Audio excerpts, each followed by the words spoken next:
Patuloy pa rin ang gulo sa liderato diyan po sa Senado. Pero kung tutuusin, wala namang dapat gulo. Ang problema lang talaga mga tol, ayaw tanggapin ni Senator Alan Peter Cayetano na wala na po siya sa posisyon bilang Senate President. Ganun pa man, meron pong payo. Ito pong si Senator JB Ejercito. Sa isang ambush interview sa kanya kanina, sinabi niya na huwag magpadala, huwag magpa-distract sa kaguluhan diyan sa Senado. Instead, mag-focus doon po talaga sa mga nasa likod ng flood control scam kung tawagin niya. No, pakinggan po natin. Ito pong naging pahayag ni Senator JB Ejercito mga tol. Sa isang interview o ambush interview sa kanya ni Jessica Soho, sinabi niya po ang mga sumusunod. Huwag tayong madistract sa kaguluhan sa Senado. Kailangan yung mga tunay na mga individual na gumawa ng pinakamalaking krimen na korupsyon na scam mapanagot. Pakinggan natin ito. Oh, bakit walang audio? Ulitin natin. Sorry.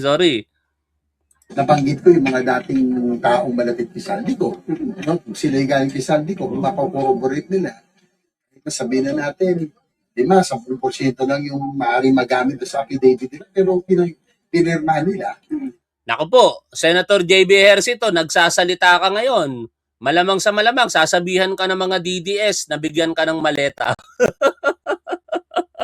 Saka maalala ko lang mga tol, si Senator Mark Villar pala, no? Hindi inalis nitong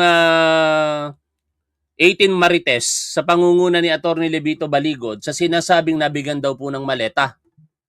Pero si Senator Loren Legarda, wala na po. Makikita nyo dito sa pag-uusapan natin mamaya na mga pahayag ni Levito Baligod, pinangatwiranan niya na nagkamali lamang daw po yung 18 Marites. Kaya meron po tayo ngayon parang spekulasyon, ano? O kaya clue kung sino yung posibleng tumawid sa majority ngayon. Baka tumawid, ito yung akin lamang opinion ko lamang ito at spekulasyon ko. Baka tumawid itong si Senator Mark Villar papunta sa majority ngayon.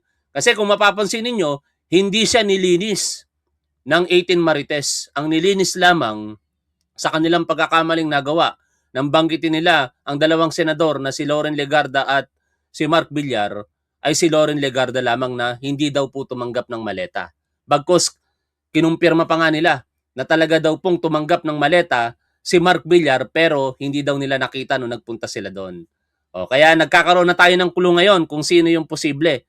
Ako kasi medyo malakas yung kutob ko ngayon na baka this week may tatalon mula po sa minority papunta sa majority at finally makukumpleto na po yung kinakailangang 13 bilang para matuldukan na yung delusyon nitong si Alan Peter Cayetano na siya pa rin ang Senate President sa kasalukuyan. Ituloy po natin ang pakikinig dito kay Senator JB. Ano pa rin, pwedeng makatulong at magamit. Sayang, hindi sayang na lang. pwede marinig yung kanilang Opo, bakit hindi? No, kaya nga sinasabi ko, pwedeng magamit yun. Kaya huwag sila matakot sana. No? Ito yung pagkakataon sana para marinig yung panig nila. Kasi ang target naman natin ito, hindi para discredit sila. Target natin dito, malaman yung mga tunay na salarin sa flood control at sa modus na ito. Di ba ako, yun po. Sa kabila po ng mga puna, Senator? Ay, kaya nga, yung mga limang nag-execute affidavit, kasi iba yung may pirma ka. Kahit pa paano, tinitindigan mo. So, sabihin na natin, sabi nga may inconsistencies, pero kung may magagamit man, kahit 5, 10%, ang totoo. Pero kung mo corroborate sa mga binanggit yung individual na nabanggit na ng mga previous hearings na malapit, di magagamit pa rin. Sayang. Hindi na hinintay sir ng committee. Nagpasabi na hindi bababa. Kaya nangihinayang din tayo na. Di ba? Ang problema dito kina Atty. Levito Baligod nung dinismiss na anong sinuspend na ng committee sa pangunguna ni Senator Erwin Tulfo yung kanilang consultative meeting kanina, saka naman nagsasabi itong sila Atty. Levito Baligod na bakit nanghihinayang siya at hindi sila nakapunta pa. Kasi pupunta naman daw po sila. Parang pinalalabas na nakasalanan pa kanina ng Blue Ribbon Committee kung bakit hindi sila nakapunta. Ang aga-aga pa lamang alam na nila na sila invited. Pangalawa, sumugod sila diyan sa Senado, tapos didiretso lang pala sila sa opisina ni Senator Robin Padilla at doon magsasagawa ng live stream at press conference. Bakit ba sinuspindi ng maaga ng Blue Ribbon Committee yung consultative meeting kanina? Dahil nga po sa pangyayari na nakalulungkot diyan po sa Mindanao ngayon. Ano? At ipanalangin po natin lahat po ng apektado sa naging napakalakas na lindol, 7.8 magnitude ang naging lindol diyan po sa Mindanao. At sa huling nakalap kong balita kanina, mga 1 oras ang nakalipas, sinabi po ng ating gobyerno na nasa 15 na po ang pumanaw. Napakarami pong mga infrastruktura ang nasira, pribado at pampublikong infrastruktura, gusali. Nakita niyo po yung mga kumakalat na video, mga raw footages. Grabe. Gumuho yung paaralan, yung Jollibee, gumuho yung bahagi ng SM, nasira, at napakarami pa na talagang nakakatakot, no? Yung naranasan ng ating mga kababayan. Kaya nauwi tuloy itong dapat medyo mahaba na consultative meeting sa pagsuspinde bilang pagrespeto na rin sa naging kalagayan diyan po sa Mindanao, at ipina-prioritize ngayon ng Senado under the leadership of Acting Senate President Sherwin Gatchalian kung paano makakapaghatid ng tulong ang Senado sa mga apektado po nating kababayang Pilipino doon.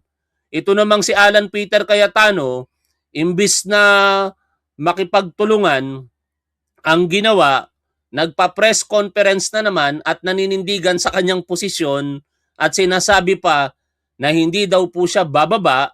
Wala naman siyang bababaan sapagkat di na siya Senate President, at mayroong pang pasaring na ang Senado daw po ngayon ay 2.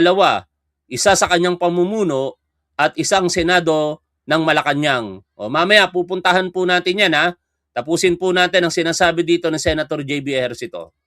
Sa chance, nandiyan na rin lang. Bakit hindi pa marap? Gusto natin dito malaman yung tunay sa salary. Hindi natin nakakalimutan. Kung tayo na-distract sa kaguluhan dito sa Senado, kailangan malaman natin yung mga tunay na salary doon sa flood control, dahil mag-iisang taon na ang SONA ng Pangulo, kailangan yung mga tunay na mga individual na gumawa ng pinakamalaking krimen na korupsyon, na scam, kailangan ito mapanagot na mga. Dapat talaga.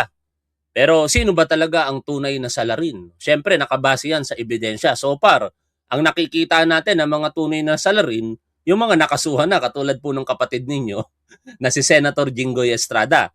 Ang iniisip ko lamang kanina, sana nabulgar na kung sino yung isang senador na di umano'y marami daw pong naibigay na proyekto itong mag-asawang Diskaya eh.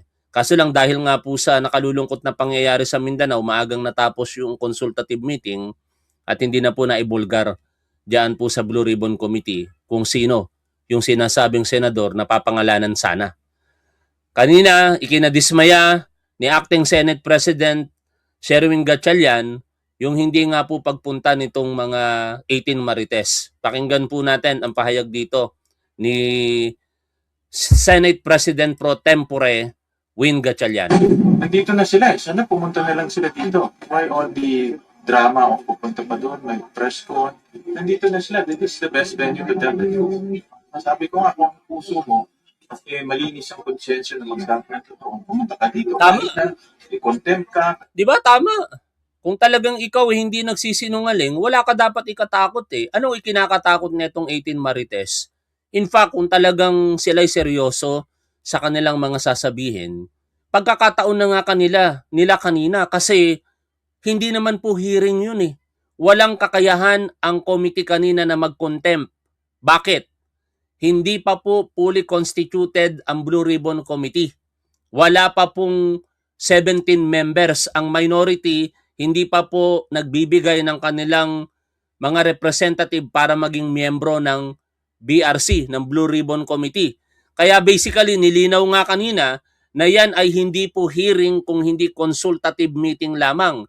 Ibig sabihin, kung ano man ang sasabihin mo doon, hindi ka makokontempt kasi walang kakayahan ang mga senador kanina na mag-issue ng contempt